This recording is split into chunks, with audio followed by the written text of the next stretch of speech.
Hello and welcome to the big picture. The acquittal of all the 16 surviving accused, all constables and employees of Provincial Armed Constabulary and Police of Uttar Pradesh in Hashimpura massacre case last weekend has come as a rude shock. That the case dragged on for 28 years before the additional sessions judge in Delhi acquitted all the accused for insufficient evidence speaks volumes of the quality of investigation and prosecution. The court, in fact, while delivering the judgment, expressed its unhappiness and referred to the scanty, unreliable and faulty investigations. That over 40 Muslims picked up from Hashimpura in Meerut by the PAC and were killed in cold blood has not been disputed. This incident had happened in May 1987 following the communal riots which had gripped Uttar Pradesh after the locks of Babri Masjid had been opened by the Rajiv Gandhi government. Several questions crop up after this verdict about the nature of the police force, their tendencies, the kind of investigations and the prosecution, apart from the inordinate delay in reaching a decision. The effect of all this on not just the victims and the relatives, but also on the overall confidence about the entire justice delivery system and how the minorities perceive it. To discuss all this, I have with me Prakash Singh, former Director General of Police, Uttar Pradesh and BSF, Wajahat Habibullah, former Chairman, National Commission for Minorities, Vrinda Grover, leading advocate who represented the victims of the massacre and their families, and Vinod Sharma, political editor, Hindustan Times, who had covered this incident when it occurred. Welcome to all of you. Mr. Prakash Singh, when you look at this verdict, what is it that comes to your mind? You see, it's a shocking verdict, and it shows the complete failure of the criminal justice system as a whole. I mean, normally we apportion the blame on the police, but Yes. in this particular case, you start from the top and you go right up to the bottom, and you feel that everyone has let you down. Right. The political establishment has let you down, the police has let you down, the prosecution has let you down, the judicial system has let you down. I mean, you just know where. I mean, this is absolutely shocking that not one component of the criminal justice system and plus the political establishment, not one has stood by justice, and it seems there was a concerted effort on the part of everyone to shield those who were guilty. And I was outside the state at that time. I was on deputation serving with the government of India, but the little that I heard those days, it still is there in some part of my Memory. mental makeup. And I was told that the entire political setup, and purely on caste consideration, let me add, without going into the details of it, was determined that the culprits have to be saved. So, that is how the mischief started. And when the political establishment wants those guilty to be saved, then obviously the bureaucracy is influenced, the police is influenced, and then No, but this is an extraordinary case for, all these people to get together and save, it doesn't happen that somewhere somebody at least is... It is extraordinary, but the tragedy, Mr. Nikam, is that even after this, the voice for reform in the criminal justice system would not be raised, and if it is raised, it will not be heard and it will not be implemented. And police reforms, they are dragging for the last 18 years. 10 years it took for the Supreme Court, another 8 years have gone by, and still the states are not bothered. We'll come to the police reforms. Vrinda, as the advocate who represented the victims, where did it all go wrong? Or as Mr. Prakash Singh says, that is it that the entire criminal justice system collapsed when it came to this case? I don't think the criminal justice system collapsed. I think the criminal justice system conspired and designed itself in a manner to ensure that there was impunity for the killers and that there was injustice at the end of the day for the victims. There are many, many facets of this case. First of all, why the delay? Who does the delay serve? What was the investigation that was going on for 9 long years by the CBCID? This investigation, what did it yield in the end? Who killed these 42 men and maybe more was not a mystery to be solved. it was known, and as the court has accepted, that the PAC boarded them in a truck, took them into custody, and then there were extrajudicial killings and in fact an extrajudicial massacre of a custodial communal nature. Why did that happen? That we don't get to know who were in that platoon, who had been assigned these rifles, who were in charge of that truck. These are all things that were within the knowledge of the PAC, are on the records of the PAC. Each and every entry is made when a policeman enters or leaves, when a rifle is assigned. There's a logbook of the truck. Why were these facts not explicitly unearthed? Why were those documents not placed before the court?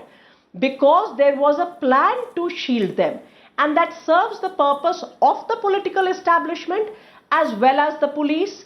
And we also need to reckon today with the hard fact that when the police is asked to investigate against other men in uniform, it deliberately and knowingly does not allow evidence to come before the court. Okay, Vrinda, the curious thing in this case is that it happened during a Congress government. There were other party governments which came to power subsequently in Uttar Pradesh.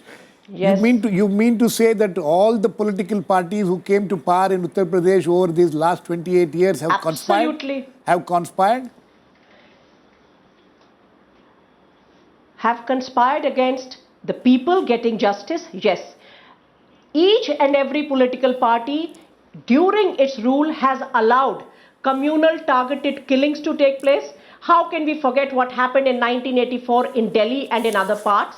And there was complete sponsorship of those killings, whether it was Samajwadi Party or others. And even a party sitting in opposition, BJP ruled, SP ruled, BSP ruled. Did they ask, why is the CBCID taking so long? Did they ask, why is the case dragging? Even to get a special public prosecutor. All the families of Hashimpura and myself went to Lucknow, and we had to do a protest in front of the government there to get a special public prosecutor appointed. So the conspiracy here is actually not some small conspiracy. It is a conspiracy where accountability is not going to be taken, especially from men in uniform. And when victims are marginalized groups in this country, that is the larger question that stares us in the face today. Okay, we'll come to the victims aspect of it a little later. Mr. Habibullah, as a former chairman of the National Commission for Minorities, both Mr. Prakash Singh as well as Vrinda is talking about, Prakash Singh incidentally spoke about the caste angle, she's talking about the communal angle. Is that where the problem lies? Well, if I may take you a little further back, I was Joint Secretary in the Prime Minister's office, in fact, when this happened, when the riots took place. I had accompanied Rajiv to Meerut, right? When just after the riots, he had gone there personally.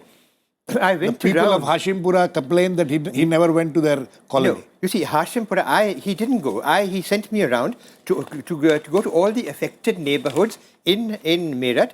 Hashimpura was not among the neighborhoods because there had not been an incident in Hashimpura. Then it is the young people of Hashimpura, a neighborhood where there had not been any incident, who actually were taken and massacred in this way. Then I might also tell you that you will have noticed that in this particular case, murder charges were brought against those policemen. I don't think you will have any other such instances. Prakash Singh ji may tell us if there are other instances of that since that time, but certainly up to that time, there had not been any other instance where the policemen were actually hauled up with murder charges. They were charged with murder at the insistence of the Prime Minister under Section 302. But the interesting feature is that in their ACRs, and this is found out by Vrinda Grover through the RTI, right, the ACRs, all the ACRs after that time of these people did not even mention that they were facing murder charges. So obviously the point that... Not just murder charges. I don't think this incident was reflected in their ACRs at all. That's right. It was not reflected in their ACRs. Absolutely. That they were responsible for this. There was not a whisper. So obviously the point that Vrinda is making, that there was... I think it would be wrong now to say, well, this political establishment and that police establishment, the establishment has failed. in this particular case. It has been a failure of the establishment, and therefore, and in fact, as chairman of the Minorities Commission, I had also interceded in this matter because we had gone, Vrinda had complained that the people who were the accused were not appearing in the courts. Right. Every time they were asked No, to appear in it the is court, very interesting. they were untraceable. The accused were issued 23 bailable warrants 23 times between 1994 and 2000. No one appeared. Yes. Then they were issued non-bailable warrants 17 And that is times why the case was between transferred. 1998 and April 2000. Again, they did not bother to come. And it's even from amazing. here, no, this is before they were transferred. When the case was actually transferred to Delhi, repeatedly refused to, didn't appear because the response would come from the local police there, untraceable. How can those policemen have been untraceable? And in the meantime, they were praised, promoted, transferred, and many And of they them were continued in retired service all along. dignity. Mr. Prakash Singh, how do you explain this? No, frankly, How did they continue in service? No suspension, no mention in the annual confidential. I mean, what is... I just don't understand this. Ah. Normally what happens, Yes. if criminal There was charges a brief suspension. There was a brief suspension. Of all the 19 accused? you see, normally under the Of all the 19 accused, but within 1.5 years, they were reinstated with the statement from the PAC officer saying these men are required by the PAC, therefore they are being reinstated. Yes. This is stated in the reinstatement Vrinda. orders. Okay. Vrinda, Yes. Yes. has thrown fresh light on that. So, you see, normally what I was surprised about, that when murder charges, or for that matter, any criminal charge is yes. framed against you, the normal procedure is, under the police regulations, you place the man under suspension. Right.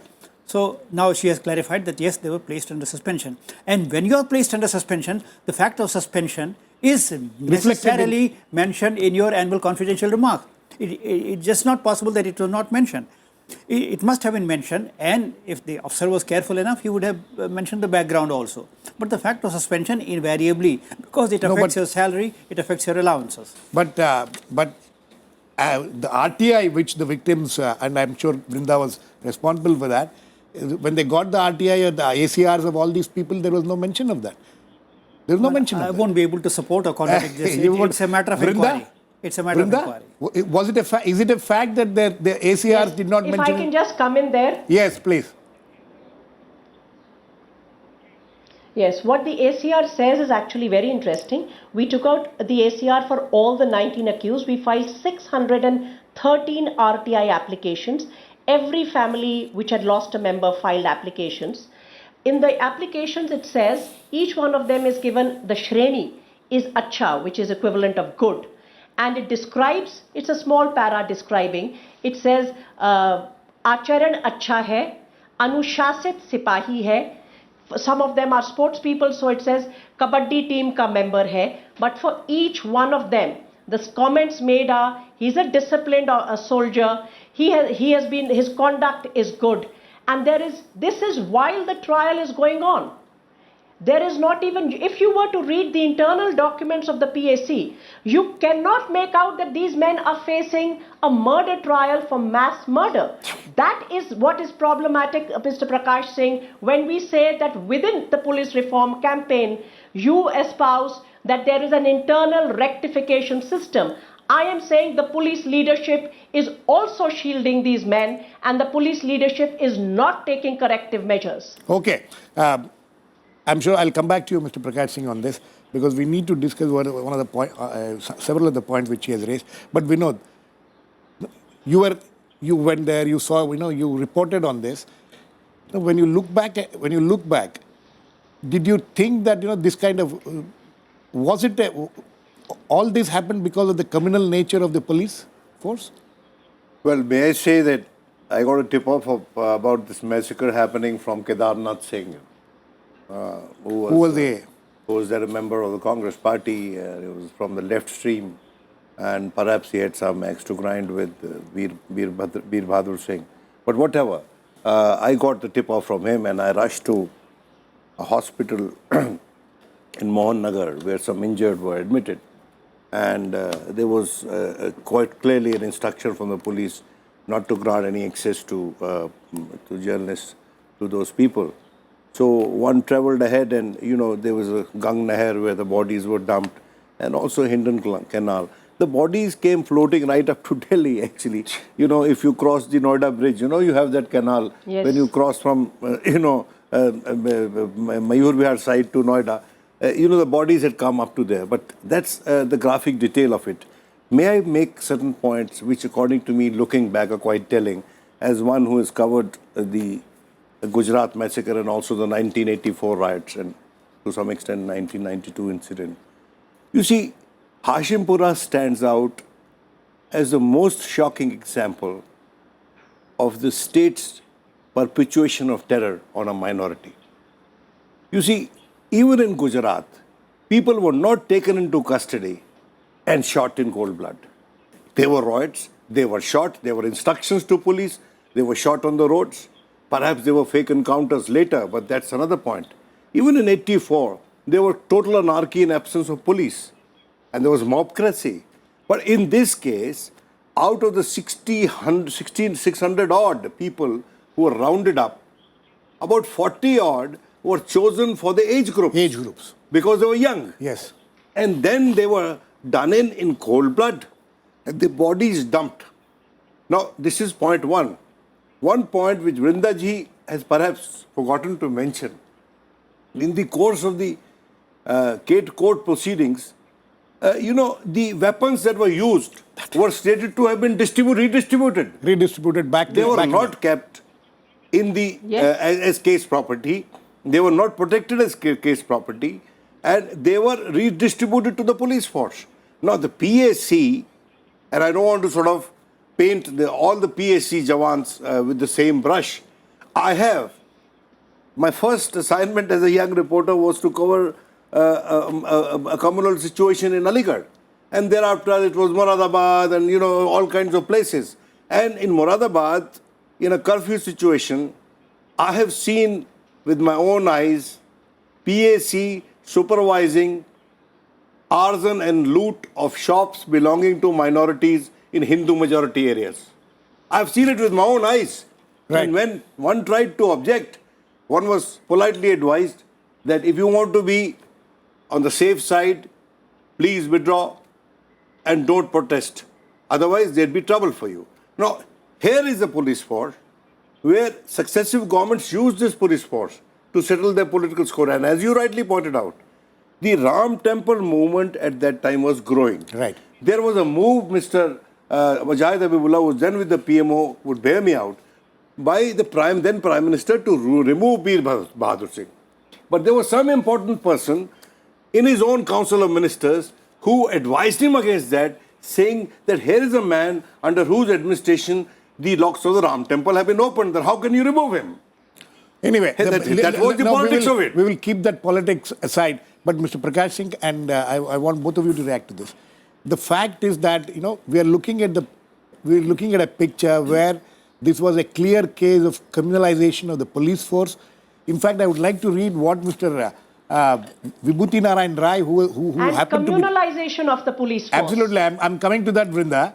Vibhuti Narayan Rai, who was the superintendent of police, Ghaziabad, which covered that area, he writes in one of his, in the book which is written, and I'm quoting him, that most of the police personnel posted in Meerut saw the riots as a result of Muslim mischief, while ignoring or overlooking the role of Hindutva groups in fanning them.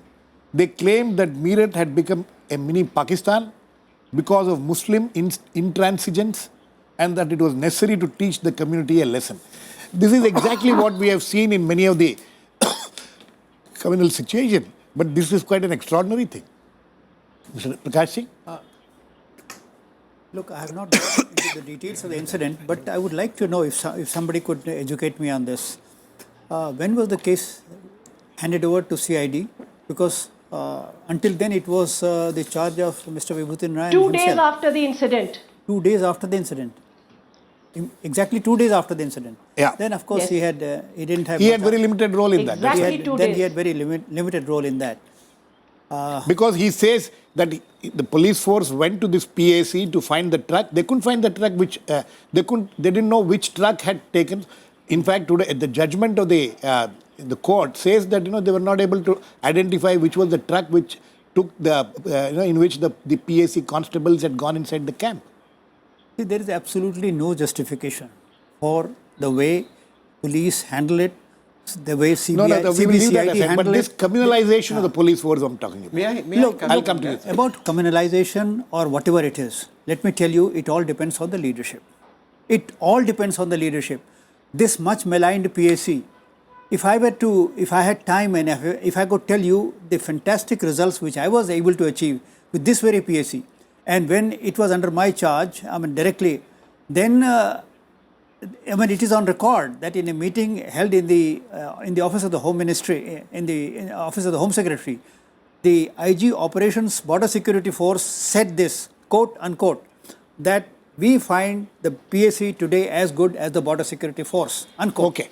Mr. Habibullah. Well, you know, this point that Vibhuti has made, if I may say something in support of that. As I mentioned to you, I had gone with Rajiv. Right. Rajiv was in the dark bungalow. I was with him. Delegation after delegation came to see him and told him that you will see that no Muslim has come here because exactly what you're saying. Because this is a revolt, this is a conspiracy by the Muslims against the Hindu government. They're trying to destabilize India. They're paid by so and so and so and so, and this is what they're trying to do. There was only one MLA who happened to be a Muslim who was there, and poor chap, he couldn't say anything. But he whispered to Rajiv something, and then Rajiv called me. And that's why I said that I went around the mohallas. Because he said, this is what they're telling me. I don't believe this. Please go to the mohallas which have been affected and meet those families. I went and actually met those families. He gave me his own PSO. I said, I won't take any security. He gave me his own PSO. And I wandered around those mohallas, met people over there who were all behind their shuttered houses. And they said they tried to go, but every time they tried to get anywhere, they tried to leave their mohalla, they were blocked. They were said, how dare you try and leave this place? And so I arranged for them to meet Rajiv in the irrigation rest house, which is located somewhere outside the town. So when you talk of this is where the roots lay. So then the point comes out that Rajiv himself may have wanted them tried and because the Prime Minister demanded it, so the case under murder was registered against them. But then every effort was made to stall that and destabilize it. This is Vrinda? where the point made by Mr. Prakash Singh is so very important. That you have this force, and I would also like to add one point. I want also to come. heard. I'll just come. One second, Vrinda. If I may I'll just come to you. finish, Vrinda, the point is, it's also, you see, this paints a very gloomy picture, but it's also a fact. And I've heard one or two of those survivors in the meeting that Vrinda had called the other day, and they have also told us that it was men of the local police. One person was actually rescued by Sardarji, from whom he sought refuge. Another one or two people were actually rescued by the local who took them to the hospital. So it's not that the society in general is all sort of against the Muslims. The point is that there were people who were there willing to help, but this is this political environment that was created at the time over there. Okay, Vrinda, you know, one question. What Mr. Prakash Singh says is this all about leadership? You know, does the force behave according to how the leadership behaves? Is this what you found during this entire 28 years of handling this case, or whatever length of time you have handled the case? I think we would be actually narrowing. We would be narrowing the scope of our analysis here from the 1960s onward. If you see from the Jabalpur riots onward, Judicial Commission reports will tell you what has been the conduct of the police and how it has repeatedly acted against religious minorities. I have been saying this for some time now, and I said this to Mr. Habibullah when he was the chair of the Minorities Commission.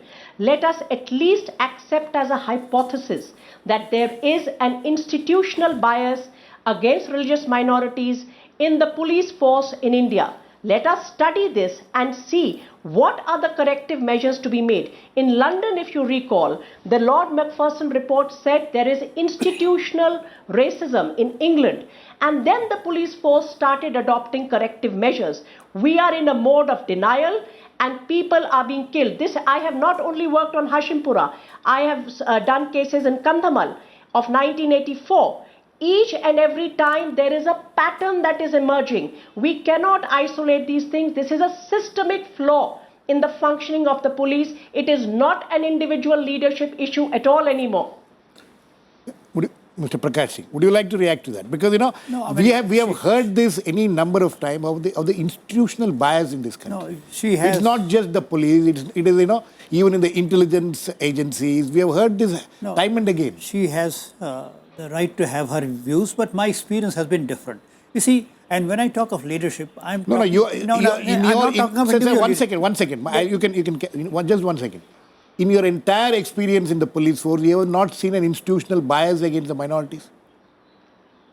I would not say that the police suffers from the institutional bias. Whatever institutional bias you find in a particular occasion, at a particular place, let me tell you, it filters down from the political leadership. It filters down from the top and travels and infects the bureaucracy, infects the police. Vinod? Quickly, because we're running out of time. Because I just want very brief time on the compensation issue. You see, I know the compensation, but of course they had to go to the Supreme Court to get, from 20,000 to 40,000, hiked. It's amazing. Even the highest judiciary did not intervene at the time. It should have intervened. But coming to the police, it's a reality of our times. Police doesn't live in isolation. It lives in this society, which now stands totally hugely criminalized. And may I point out, and I've had many discussions with Mr. Prakash Singh. I have tremendous regard for him, for his entire campaign for police reform. But I have been always arguing with him that in a country where fake encounters are sought to be justified, what kind of police reforms are you talking about? What kind of police reforms can happen in a country where fake encounters are justified, where they become an election issue? They make political parties win elections. We are digressing, but let me say, in Uttar Pradesh had a state home minister who would travel from district to district, and in every district he would ask the officers to prepare a list of people who are to be disposed of and tell them that the next time I come, I'll check on how many men are still there on the list. So there must be some leader in the police who should stand up. Why? Some leadership in the police should stand up. That leadership was there. But what prevents that state home minister from going round and round? Mr. Habibullah, we have very little time left. As far as the compensation is concerned, the court in its order has accepted the fact that these people are victims of the state. It's very unusual that a judgment says that here are victims of a state agency and then doesn't find anybody guilty and then talks of compensation. What kind of compensation can they be given now, or will satisfy them? Well, what will satisfy them, I can't say, but the state is liable. The state is liable. The damage that has been done to them has been done by the state. The state is therefore liable. And therefore, in my present capacity as chairman of the Commonwealth Human Rights Initiative is concerned, we are asking the government of India to set up a judicial inquiry into this matter and determine under the law, under their rights as citizens of India, what compensation is due to them from the excesses and the damages caused to them by the state. Okay, Vrinda, last words to you. One last point. Yeah, just very quickly. Yes. Very quickly, it was in 2008 when finally, after many protests by the victim families, that they received 4,80,000 for each family which had lost a family member. And very peculiarly, totally along communal lines, the compensation which is being given because the state has failed to protect its citizens was distributed along Muslim personal law. This is a scandal that I had never heard before in India. And insofar as their survivors are concerned, some of them are permanently disabled. Not a penny has been paid to them till date by any state government. Okay. And those people live in utter poverty. Many of them were migrant workers from Bihar, working on loom. Okay. That is why they didn't count. Okay, very quickly, One sir. last point. Yes. Justice Malimat, in his excellent report on reforms in the criminal justice system, he said that the objective of the judicial system should be quest for truth and not merely weighing the evidence on plus and minus. Okay. And my point is, this was not accepted by the government. Even if this had been accepted, the judge today would not have been able to say that, look, I know don't that they have been murdered, I don't have but the I'm not evidence. going to Okay. punish them. Now, anyway, I don't agree with that. I don't agree with that at all. okay. you can see the Vrinda, consequences of The that. It's another. investigating agency, the CBCID, somebody should ask them what they were doing. Okay, Vrinda, that's another debate surely. But on there was this. one survivor, Vrinda, Zulfikar Nasir, who even met Rajiv Gandhi. Anyway. And what happened to him in the Five court? survivors. Vinod, we are completely run out of time. The fact is that we don't know who has killed those 40-odd people who are from Hashimpura, but we know that they have been killed. So what kind of justice will prevail, we'll have to wait and watch. Thanks to all my guests. Please keep watching. We'll come back with another issue on The Big Picture same time tomorrow.